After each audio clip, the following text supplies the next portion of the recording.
Andrea, what made you leave the system? Yes, I really did understand that it was burnout because when you start not enjoying what you're doing. Thoughts are racing, spinning fast, ideas flow but never last. In today's episode, we're talking about stress and its hidden impact, workplace culture and well being, nervous system regulation, and protecting your energy with boundaries. Rambling on, no straight lines. Welcome to my busy mind. Hello and welcome to Ramblings of a Busy Mind. My guest today is Andrea Niestas. Niestas, how do you say that? Yes. Niestas, who is a professional psychologist, and you've worked 20 years in a word that I don't know, because in a hospital. You could say behavioral health. Well, I have some words that have challenges. They don't come out the way they should be. So Yes. a psychiatric hospital. Yeah, okay. Psychiatric or Psychiatric, that's the word. psychiatric or behavioral health hospital. Yes, it's all the Yes. same. So you know burnout because I think the hospital setting is not an easy one to navigate. Mm-hmm. So Tell me even about it. so even just regular, medical hospitals tend to be a place where people burn out and work really hard. And I think it's just the nature of that 24/7 movement, Mhm. because when a place is running 24/7, there's just a lot of moving parts to it. So I worked at two different behavioral health hospitals. The majority, I worked 18 and a half years at one. So that was the majority of where I worked at one. And it was a 20-hour facility, 24/7 facility. And my department was 24/7. So I ran the admissions department. Mhm. So, admissions is always open. People Mm. come when they come.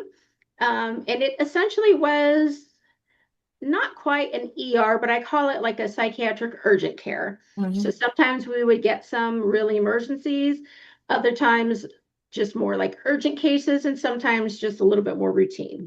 So it really depended. But our facility did have involuntary admissions. So it was, high acuity, and it was really, it was, like I said, it was always on 24/7. So for me, that was probably one of the hardest parts, even though I enjoyed the job, just always being on call, knowing I could be called on the weekends. Technically, I could be called in the middle of the night, but my staff was pretty good about waiting, if it had to be. Um, and so just kind of always having to always be ready, knowing that I could get a call at any point. Mhm. I think that led to a lot of it too, just that whole 24/7 component. Did you have a family at that time? Well, it's always just been me and my husband and sometimes a dog. Mhm. Um, so I didn't have to deal with having children, but I did have to deal with having a husband. And yes, yes. Sounds bad. Sorry. Well, I guess I should say he would have to deal with With having you. me. So it really was kind of the other way around, having the stress and then getting home with like, not trying to unload, but you kind of have to unload sometimes. Um, so yeah, so he would have to deal with the kind of the fallout of whatever the day, would come to would bring my way, pretty much. So, being a psychologist, were you aware that you were in burnout? Were you aware at that time when it was the worst that it was not just overwhelm or tiredness? Because I know for me it was like, oh, I'm just fatigued and I'm Mhm. overworked. But the word burnout never resonated until I was getting out of it. Uh-huh. So I think, I mean, I definitely yes is the answer. Because even before I became a director, so I was at the hospitals for 20 years. I was a manager for 15 years, so the majority of that. But even before, when I was working just, as a intake coordinator or a care worker on the unit, just the nature of, a hospital and having to need so much staff, a lot of times we were short staffed. So that was really the thing. And it and just the constant, like we would have like people coming in for scheduled appointments, but then we would also have people coming in as being emergency drop-offs with the police and with the ambulance. Yeah. So just really everything together was just like it would kind of combust into like this, perfect disaster sometimes when you had just so many patients there. Sometimes we'd have more patients there than staff, even available. And it was like, it would just turn into a nightmare at that point because we couldn't control who would walk in the door and when they would. Even if they said, I'll be here at this time, one person would be late, one person would be early, one person would be on time, which means they all got there at the same time. So I think that, yes, even before I became a director, I realized this job is really stressful. It's really overwhelming.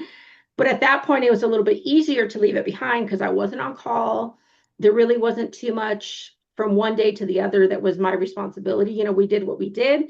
Once you left the shift, the next staff would kind of take it over and finish it off for you.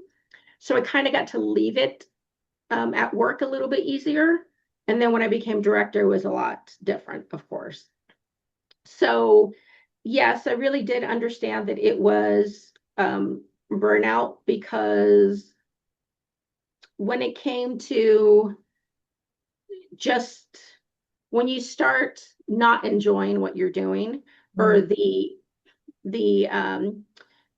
being fulfilled and enjoying what you do and helping others kind of diminishes, and all you're really thinking about is like, oh my gosh, here we go again, like another problem, another issue, another staff is resigning, another patient complaint. Like it just sort of like adds up.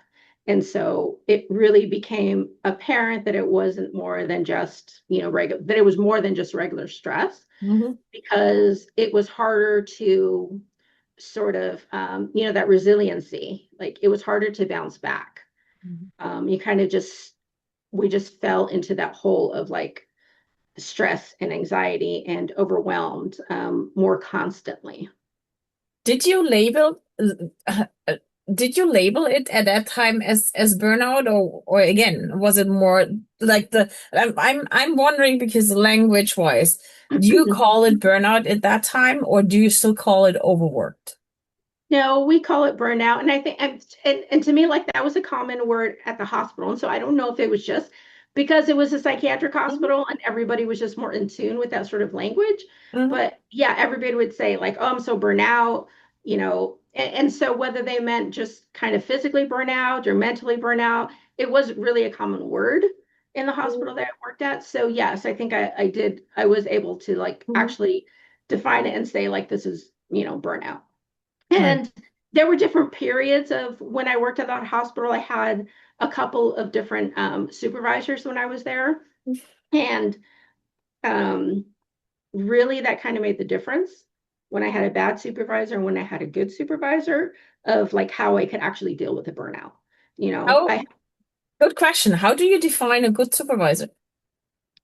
What is So it for you? Because again, dealing with burnout, if you are an employer or a yeah. manager, what is a good supervisor? So when I was at the long-term hospital, I had two different supervisors when I was there as a manager. When I went to the final place for my last year, I had a different supervisor there. So technically I had three, and of those three different supervisors, one was amazing. And so how I defined them was when I went to somebody and said like, hey, I presented them with a problem, like, okay, they implemented a new policy. So then I'm the one in charge of actually going out there and telling the staff and making sure that it gets done. So I could go to my boss and say like, hey, this new thing you want us to do, I've been trying, these are the issues, people aren't getting it, it's not consistent, and I want to make sure that we're doing it properly and consistently to meet whatever guidelines we need to meet. And so a good boss was when he would say, okay, well, let's think about it. Like, what have you tried?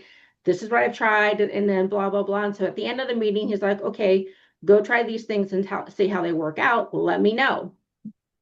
The bad supervisor, I would say, this is what's going on in my department. I'm having issues getting everybody to do it. This is what I've tried. And the answer was, it's your department. You figure it out. So not supportive. Yeah, that's what I was about to say. It's really about that emotional support. But really, it's really more of like that understanding that and that empathy piece, And because sometimes maybe even the integrative instead of top down, oh, yeah, no, word's not working for me. Top down, that they say this is yours and you have to do it, instead of yes. being on the same level with you and say, okay, let's work it together and see where we get to. Oh, yes. And so the bad supervisor would never want to work it with me together. So the two bad supervisors I had really were more about like when the fallout came, then it was just all my responsibility, so they wouldn't help me get to solutions that would work. They would just say, you go figure it out. And if it didn't work out, then it's all my fault. And Mhm. then I think it just for them made it easier to just blame someone else because they didn't want any part of trying to figure out the solution. Yeah. Uh, so really to me, um, though there's two main things. One is the type of supervisor I had really would either help or make the burnout worse. And then the other thing was really just the other resources available. Most of them, I would say, would be the staffing. So it's either the amount of work or the staffing. So just sort of like those, internal resources. Do we have enough staff? Sometimes a policy would change or like a federal guideline would change with insurance companies and something we had to do. So sometimes we would get more added responsibilities that my staff would have to do with less staff available. So we had to figure out how to keep the patient safe, give a good patient experience, but also meet all the guidelines that we needed to, plus make sure we did it in a timely manner so we could get the patients admitted quickly. So there was like, the goal was to get them on, they hit the front door, an hour and a half, they're on the unit. Well, that's like, unless you have like a very compliant patient, not very busy, the phones aren't ringing off the hook, like there's no way you're ever going to make an hour and a half on a consistent basis. It's just not. And There's just so many moving parts in it. The nurse on the unit doesn't want to take report because they're busy. The bed hasn't been cleaning by housekeeping yet. They can't take them now. The doctor's not calling back, even though you've paged them 5 times. The business office staff is not ready to sign them in because they're signing in 2 more people. Like there's always something. but So in that whole process, where is the person doing the work? Where is their needs being met? Was there um mechanisms in place where you could step out and have that breather if you need it? Or well, I was the one that would provide the breather for them. So I would try to track like where everyone was in the process. And like if someone still hadn't had their lunch break, I would say like where are you in the process? Like sometimes they're finished with all their paperwork, they're just waiting for the patient to logistically sign in and walk down to the unit. So I would say, okay, do what you have to do, get this done, go on break, give me the paperwork, I'll walk the patient to the unit, like I'll do the final. And so we would have to do that with each other, whether if it was like in the evening when I wasn't there and somebody else, like I always had a supervisor on who would kind of run the shift when I wasn't there. So that was the job of myself and the supervisor to kind of like step in and how can we problem solve and make sure that we do get all our needs met. Like, have you take a 10-minute break? It's always it was that thing of like, oh my gosh, I forgot 2 hours ago I had to go to the bathroom, like just those sort of small things. And so we would really work together as a team to try to kind of fill in those holes when we needed to and like, okay, what's like a small thing I can do to help? I have like 10 minutes. I'm waiting for the nurse to call me back. What can I do to help you in 10 minutes? And yeah, so it really was making sure that as I hired people and trained them, that everybody understood that like this is a team process. Like everybody needs to rely on each other. And so when we had one person in the mix that wasn't going in the same direction, then that's where sort of things would start breaking down. Mhm. And so as a manager, I would have to deal with whatever issue that was and figure out like kind of pinpoint like what is the issue, counsel the person, try to figure out is this something that's solvable, that they can kind of make some changes and fit into the team, or is it not? And Sometimes is is that innate for you? Is that easy for you? Like in quotation mark, is it easy for you dealing with other people's needs or trying to bring them into the group? Because that's another part that creates overwhelm in us when Mm-hmm. we have to deal with things that we don't want to deal with. Well, nobody wants to deal with that, but for some it's easier because they Mm-hmm. can, I don't know, be that person that relates, holds the space, and then translates or transmutes whatever needs to be said in a way that can be understood by that person. Or Mm-hmm. is it for you more, yeah, I don't know, I don't want to do, and then, No, it was, I mean, in some ways it was easy, in some ways it was hard. And so the easy part was that to me, like, I don't need people to personally like me. mm-hmm, Like, you just need to be respectful and do your job. Like, we're not friends. Like, you don't have to like me. You can go do your job good and not like me. That's fine. Like, that doesn't bother me. Um, so in that sense, it didn't bother me to do it. The other part that I think was hard was knowing that I could get them to be more invested in doing a good job if I could meet them where they were.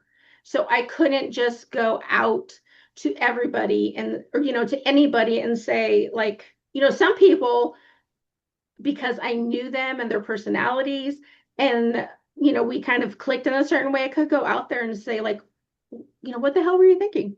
Like, what was going on?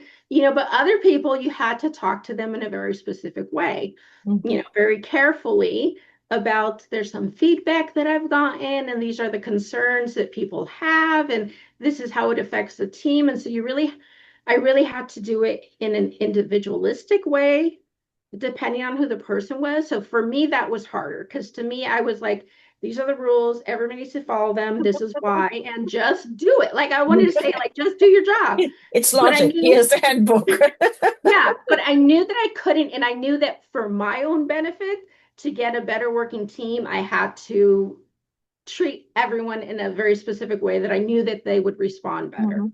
Mhm. So that was the harder part for me. Actually doing it, that was Mhm. easier. I mean, So like you said, the figuring out how to treat that person in front of you, that part. yes, and trying to think of, like, how can I approach this person in a way that they're not going to feel defensive, but understand what the issues are, and have them agree, yes, it would be good if I can make these changes because it would help the team or it would help the patient. So I had to figure out how I could frame it to them so they realized what the concerns were, and just not take, and they didn't just take it personally. And in your 20 years, how many, like, not that you remember all of them, but how often did that happen? That I would have conversations with people like, Now that you had that oh, one person going against the whole part. um, the problem children, I would say probably at least two or three a year. But like, really, Problem children. the problem children, yes. The people that I had to counsel, and and it wasn't always like an official write-up, but I was probably known for the person that would actually, if there was a write-up or termination, like, I wasn't afraid to do that.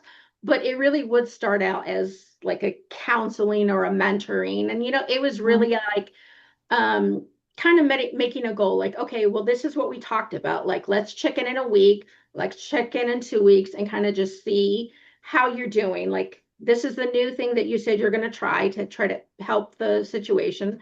Let's check in 2 weeks and see how you're feeling about that.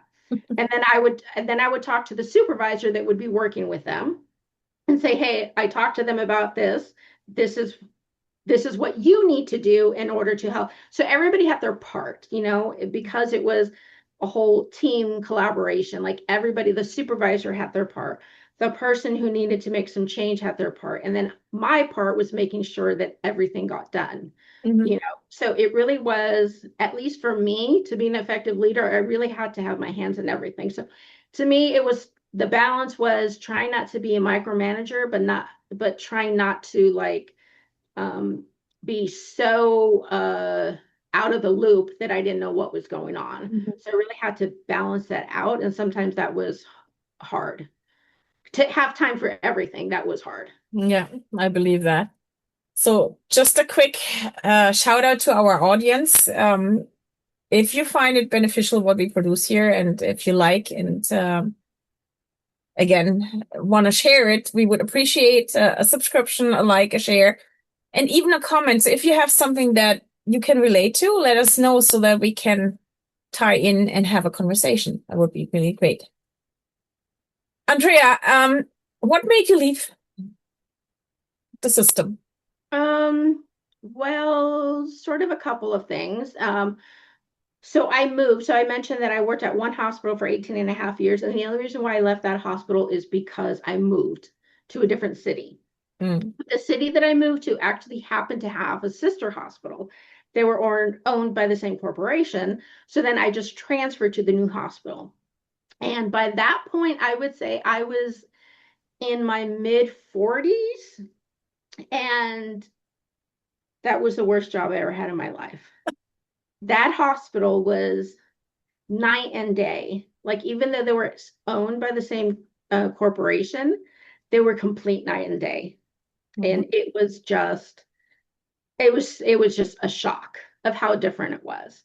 And that was one of the bosses that I said, like, that's the boss that told me, it's your department, figure it out.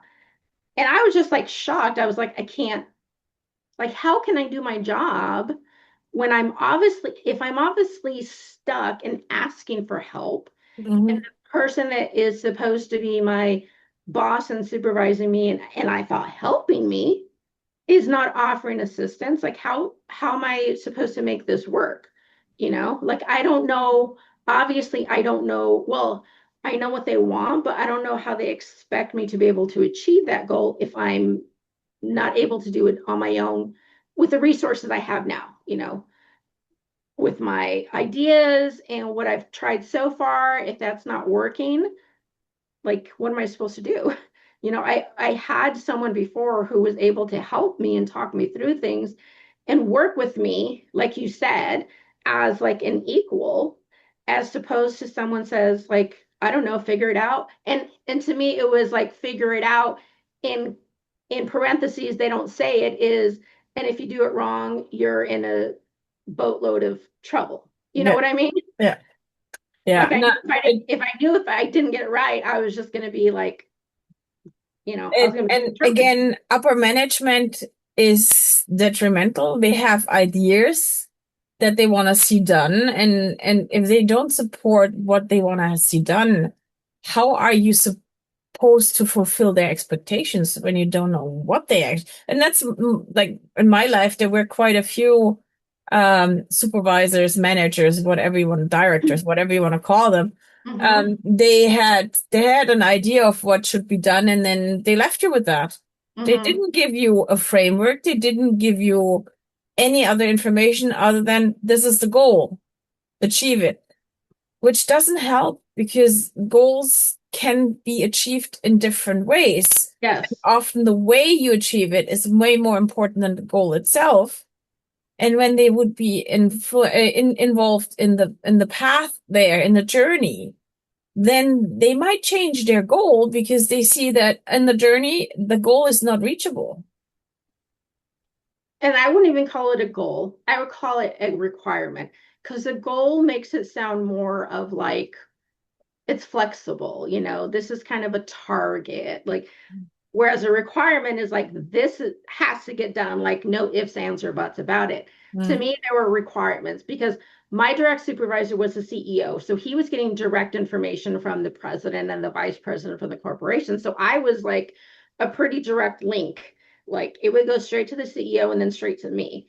But when when I had a good supervisor who would bring me that requirement, they at least gave me the opportunity to be able to discuss it. Because then I would think, like, oh my gosh, to me, I would think, now I have to go back and tell my staff they have even more responsibility. And by the way, you don't have more time or more staff. You just have to figure out how to get this done. Mm. But that's the thing. I didn't want to go to them and say, this is what you have to do, figure it out. I wanted to go to them saying, this is what we need to do. Me and, the boss, thought that this is how we could make that happen. So we're going to give that a try.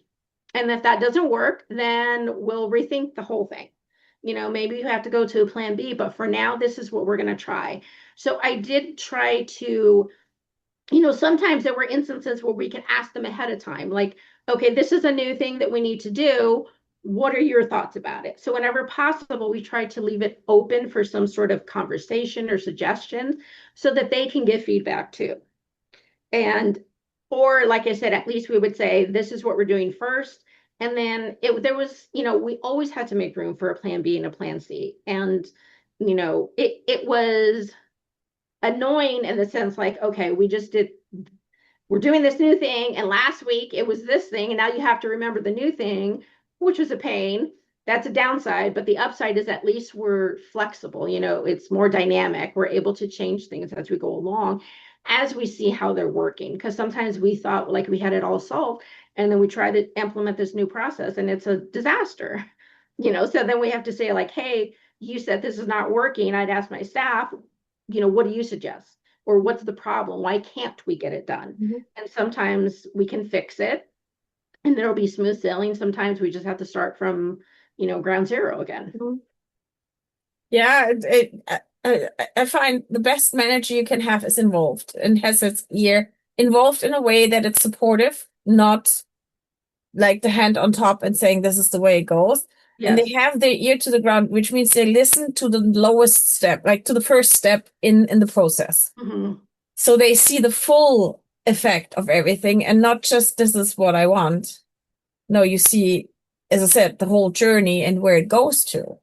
And I think Right. that's probably what I learned over the years. Because I think before I was like, I didn't really care what everyone thought. Like, this is just the way it's going to be, like, this is what you have to do. And I was a little bit more, I wouldn't say I was a micromanager, but I was definitely prone to like really be like into like more things. But as years went on and I just got more and more responsibility thrown on me, number one, I just didn't have time. Even if I wanted to be a micromanager, I did not have the time to do it. But then I just realized that, like I said, people would be more invested. People would be more motivated to do a good job if you kind of gave them a little bit more leeway and a little bit more confidence, a little bit more responsibility. They would appreciate that a lot more. And in the end, I realized, okay, that helps me, that benefits me because they'll be more fulfilled and more happy and they'll stay longer and I'll have to train someone new, So I tried to learn what made them happier in the position because then I knew in the end it would be beneficial to me too. Because they're more invested. Mm-hmm. So you switched from being a managing psychologist to a coach and speaker. So I finally left. So I went to the sister hospital and I worked there for a year and it was horrible. It was, like I said, it was just really, really bad. So I think I lasted about a year there and it was a horrible year. Like I wanted to leave even earlier than I left. So eventually I did leave and then I started teaching at a community college and I started teaching psychology. So I was teaching general psychology, statistics, and I did that for about, I want to say like a year and a half. And then at that point, I was doing it part-time. So by the second year, I was doing part-time instead of full-time. So then I, had been thinking about, doing some coaching and I was kind of interested in that. And I think I really became interested in that because of those relationships I had with my staff, that it was a lot of coaching and a lot of mentoring. And, we hired a lot of individuals who were just out of school. So it was really kind of like their first adult job, what we call it. Like, this is your first adult job, they just graduated, they have their degree. And so really kind of working with them, because I would always tell them when I hired them, we're training you on how to do a specific job, but I'm also here to help you. I was there, I felt like it was my responsibility to help them learn how to be a professional in the field, learn how to be a good employee by being on time, by doing this, by being a good communicator. So I felt like not just teaching them to do the actual work, but I was really trying to teach them on how to start in their career and, um, in a responsible professional way.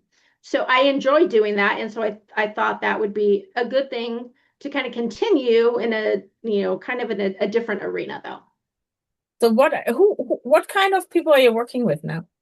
So I ended up doing a lot more workshops than individual work. So I do a lot of workshops on things related to wellness, personal development, mental health education. But then I also do some training for professional development. So because of my 15 years of experience in management, even though, I mean, I worked a lot with HR, with Mhm. the problem children. So working with HR on trying to figure out like, how to motivate staff and, how to, like I said, kind of keep them, motivated to do a good job and invested and, sort of all that stuff. So there's a lot that I feel like I can teach and pass on as far as professional development as well. So working with companies, doing things along those lines. So, and it really just kind of depends on what it is that the company is looking for. Like I do a workshop on kindness. And so one organization asked me to do a workshop on kindness for managers. So I was actually able to kind of merge those two together, the wellness and the professional development. And so it's really going over with managers how you can sort of lead the way and be the good example of kindness at work and how that benefits you plus the employee plus the company. Like I said, like the happier they are, the kinder people are to each other, the more happier they're going to be, the longer they're going to stay, the longer you're going to have them and not have as much like turnover. The less Um, overwhelmed they're gonna be. yes, yeah, because they'll be able to learn, techniques on how to, self-care and manage their emotions and be able to work more effectively as a team and work together and communication and all that stuff. So in your journey from start to finish, what is your go-to tool that you would hand somebody who comes and says, "Well, I'm struggling with one. First scenario, I'm struggling with a manager that's not helping me." So, what would be your tool to get them on the same plate or have the person that is overwhelmed cope better? I don't even know if I have any advice. I mean, because when your manager is not easy to deal with, it's just, I felt like I was just drowning every day because I felt like there was no one to, like, the metaphor of like no one rescuing me. Mhm. I'm drowning and nobody is helping me. And so it felt really helpless, and it felt really hopeless when I would try to make attempts to talk to them and get them to understand, but there was just, like I said, the empathy, like when the empathy is not there, you know, I would say you really just have to make a decision on, is this something that knowing, realizing that you're not going to change them. So maybe there's some ways that you could talk to them. So what I would do, so I told you I had one manager, I had one bad manager, a good manager, and then a bad manager. The first bad manager wasn't as bad, and I was able to find some techniques to kind of like, deal with him a little bit and make it a lot easier. So like one of the difficulties with him is he was the kind of person that would, whichever staff ran to him first and told him their story, that's who he believed, and that was like the golden word. And then I was the one to get yelled at because I'm like, I don't even understand, like, what happened here? Like, I just don't understand. So I knew that, and so then it was as petty as like, if I like, I knew if I could talk to him first about an issue that came up, and he could understand my side of the story before someone came and like talked him in his ear. And so little things like that, I would try little things to kind of make the relationship a little bit less bumpy. And then I decided I could sort of deal with it. Whereas the second manager that was really bad, it was like there was no way to save that relationship. And so, just have to make a decision. In the first case, I decided it's a little difficult. but I am making it manageable. In the last situation, I said, it's just not salvageable. Mm. It's not worth the stress that it's causing me. Um, working, I was working like 10 to 12 hours a day, plus getting calls on weekend, plus getting calls from my boss yelling at me about things. And then I call the hospital and they're like, no, that's not what happened. Like, it's like, that's not what happened. It was just totally. So just, I just decided that in that case, it just wasn't worth it. And so Mm. that would be my advice, is to try to make some small changes, to kind of talk to them and see what you can do, to kind of, you know, patch the relationship up. And if you can't, then you just have to make a decision on whether it's worth the stress. Mhm. I mean, really, that's what it comes down to. And if you were a manager who has the problem child, Hmm. That's a much easier situation. Well, I shouldn't say easier. For me, that was a much more preferable situation to deal with. And so for those cases, the advice that I give is to, what was hard for me, like I said, is I felt like, there's rules, everybody has to follow the same rules, the rules apply to everybody, they're all for a reason. So just knowing that I had to approach people differently is what was harder for me, because I was just more stuck in like, it was easier for me to be a manager than maybe the average person, because I could kind of lay down the law and that's the rule, and sorry, that's the way it goes. You didn't turn in your request on time, the deadline passed. Like, you got to find your own coverage now. Um, but if you can just realize that it's not always cut and dry. There are always times when a situation you kind of have to think outside the box, or maybe go outside the lines a little bit, take in, the individual circumstances that have come about, and that, like I said, you kind of have to maybe approach different people in different ways. And so you have to be flexible. You have to be flexible. And I feel like when someone's a manager, they're either too flexible or not flexible enough, so you really kind of have to, find that middle. Like, if you're just sort of too flexible and let people do whatever they want, and then they're going to run over you, and then it's just going to be a circus, whereas if you're too inflexible, then you're just going to be a pain in the butt to everyone, and no one's going to want to work for you, and they're going to all leave. So you have to find that middle ground. And so that's the tough part. and what do you do for yourself in order to calm down, to come to yourself, to be present, to be not so overworked? What are your tools for yourself? So for me, one of the biggest things when I worked there that was causing me a lot of stress is that it was so just constantly busy, and it was just overwhelmingly, we were short staffed a lot, that it was that I was working, a lot of times more than 8 hours a day. And so what I was able to do was, when I finally had enough staff and I trained everybody and came up with processes and like systems, they kind of flowed. Like, eventually I was finally able to get the department in a good place where I could be gone for a week and everything's running the way it's supposed to, because I have the supervisor set up. They all know what their job is. Everybody, when I'm gone, everybody has specific things that they have to do to kind of keep things running.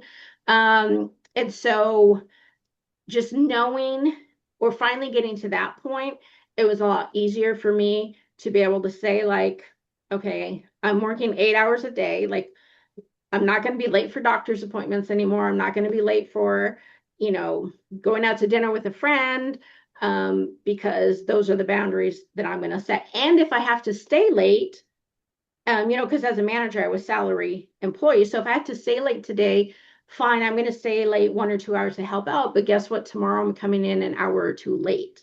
And so I would make those adjustments. And like I said, when I had a boss who was supportive, then that was easy. I would just text and say, like, hey, it's 8 o'clock. I'm just leaving. So I'm not coming in tomorrow until 11 a.m. And it's like, cool, see you then.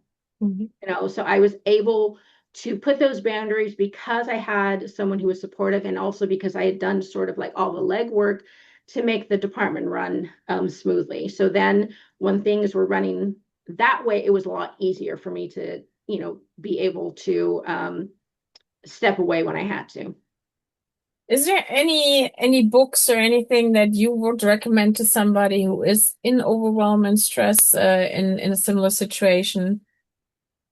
No, I don't have any. I haven't read any, or I don't have time to read. Natasha, I have no time to read. So what do you do for your self-care? For my self-care, I do like meditation and breathing, and just, something as simple as just like going outside. Like another thing I did for myself, because you were asking what I did at my job, is I would actually put in my Outlook calendar 10-minute break. So I'd be typing and I'd be working, and then Outlook would pop up like, boop, take your 10-minute break. And I'd be like, oh crap, I gotta go take my break. And so Outlook would remind me, and I would actually take my 10-minute breaks. Before I'd be like, before I knew it, I'd been there for like 5 hours and hadn't even like, taken a breath. So I actually would put two 10-minute breaks in my calendar, two or three, I can't remember. And every time it came up, I would go outside, because my office was like pretty close to like the front door of the hospital. So I could get outside like pretty quickly. So I would get outside, and sometimes I take my phone and just kind of, cruise Facebook, or I just kind of like sit down. There was a bench out there. I would just like sit and just sort of breathe. People were coming and going from their shifts, and, just kind of say hi to people. Or the other thing I would do is I would go hide. So it depended on what kind of day it was. So I would go, there was a conference room, and I would ask the administrative assistant, is it open? And I would go in there, turn off the lights, and I would put on my little meditation music, and I would just sit in the conference room and breathe. And I would just hide. Like nobody knew where I was. Like I had kind of like two secret places that I would go. So nobody ever found me. I would just say, I'm going to be back in 10 minutes, and I would go hide, and they couldn't find me. So I would insist on taking my 10-minute breaks. And then if I had to, I'd hide so that nobody could find me.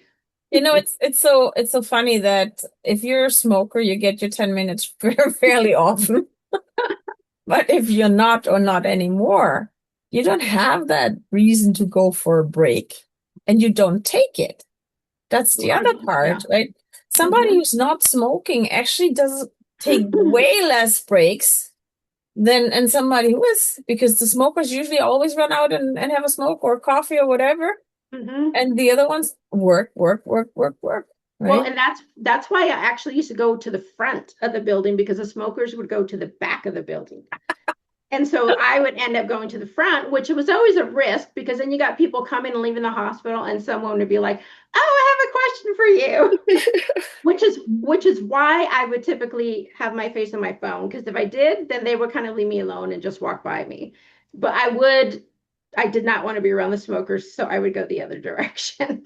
But even now, like just kind of stepping out and taking a breather, even just a couple of minutes, getting, the air and the sunshine, is just like, it really just kind of like literally I could be out there for like 2 minutes, take some deep breaths, and it does really recharge me. I set the calendar daily reminder for the dog. So I go out with the dog twice a day. Don't forget him. If I'm really stressed, I overwrite that. I just go like, okay, and then, oh, here's more to do. So I know the temptation of not taking that break, just to override it, and you have to be really, really strict with yourself to take those breaks. That is true, because it's hard. I mean, because especially I'm the type of person that I don't like it. I don't like to stop in the middle of something. I rather just like finish the whole project, or at least finish, like it needs to be a natural stopping point, kind of just stopping in the middle of something I don't like. And that's kind of what I would do. I'd be like, oh, I said I'd take my break around 2, and I'm almost finished with this. But once I put it in Outlook and it popped up, I would stop. So by doing that for me helped. Like it would come up on Outlook and then I'd like jump out of my seat and I'd be like, okay, bye, I'm going. You know. And doing that actually is more beneficial than keep on going and pushing through, because you come back with a fresh brain. My Mhm. biggest challenge is if I have my coworker here is I get questions asked and I get pulled away from the things that I do, and then I cannot remember what I've done, or I have to start completely Mhm. over. So I hate it. Like Yeah. being interrupted. So I often, when we're working here together and she doesn't really need me, then I'll just put my earphones on and have music playing or whatever. So I'm really focused on what I do, which on Yeah. the other hand leads to me being stuck on the computer too long because I'm not paying attention to anything outside. Yeah. And my office was like the main office where all my staff was here, and my office was like right off. So in other words, I stepped out of my office and I walked into the big office where everyone is. So they were constantly like, I had questions all the time. Yeah. Oh, can I ask you a quick question? I always had like a sticky. So that if someone walked in, I'd put the sticky like where I stopped in my work, because then I would like forget what the heck I was doing like at any given point. So yeah, I had to have like ways to kind of track when I got interrupted, or sometimes I would just say like come back in 5 minutes, or when they explain what they wanted, I'm like just email me, you Hmm. know, because I Hmm. just could not. Sometimes, especially if I had deadlines, like we had a meeting every day at 10:30 that I had to have a report done for. And Hmm. so like until I'm done with that report, like I really can't even talk. Like Yeah, yeah, just yeah. Yeah. yeah. Well, we talked a lot. So, again, to the audience, if you find any value in what we're doing and what we're talking about, so please like, share, comment, give us feedback. I would love to hear from you. And if you want to reach out to Andrea, if you're drawn to her, her information will be posted in the caption, Yes. and we'll go from there. So, thank you, Andrea, for All coming, right. and thank you for being Sure. part of the podcast. And good luck with the coaching and speaking gigs. And I'll keep an eye out to see what's going on with you in the future. Okay. Awesome. Thanks so much for the invite.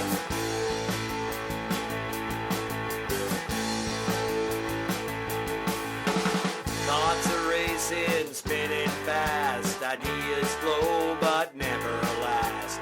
Waves of wonder, thoughts untamed. Nothing ever stays the same. Rambling on, no straight lines. Welcome to my busy mind. Ideas fade.